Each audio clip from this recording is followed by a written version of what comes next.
Hello guys welcome to my mini blog. मुझे सकाल T उठी पड़ी तापर टी पीली चिया सीड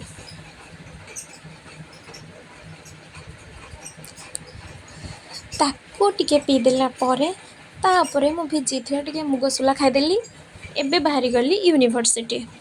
देखो ये पिलाटा को ये हूँ आम डिपार्टमेंटर सीआर जी कि सब प्रकार काम करे।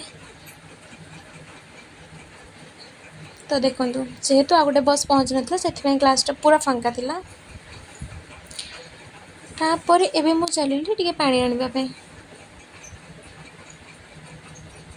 तापर मु देखो आम डिपार्टमेंट देखो यहाँ हूँ आम रूम सेपटे आम सीनियर मान रूम अच्छे। यहाँ हूँ आम पार्किंग प्लेसटा। तापर जेहेतु आम यूनिवर्सिटीटा पूरा एनएच पाखर था। देखो आप व्यू देखो केते सुंदर देखा ना। देखो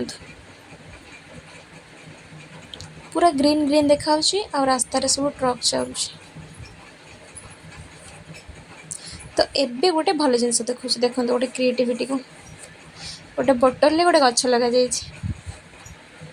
तो सेठू आसिकी क्लास करदेलु। लंच ब्रेक मुझे सुजी खाईदेली। एबे कॉलेज रू बाहर बेलू वर्षा बहुत जोर होता।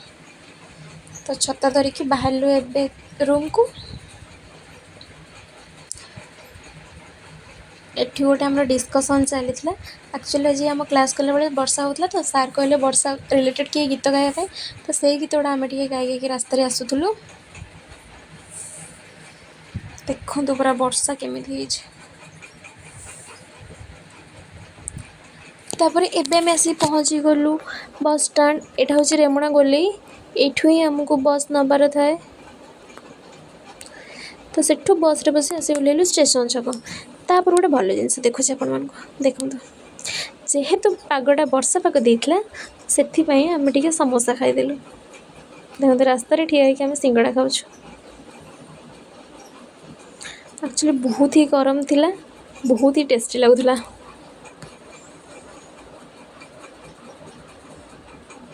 एबे खाई खाई चलिलु रूम रे आसी पहुँचला बेलू देखो आमर लंच रे हेइथिला भात एटा एक्चुअली पोटल तरकारी हेइथिला दही बैगण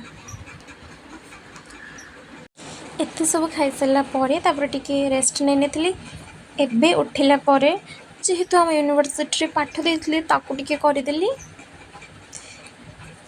जदि मोर ये मिनी ब्लॉगटा आपण मानकु भल लागिला ताहले लाइक करंतु कमेंट करंतु और चैनल को सब्सक्राइब करंतु।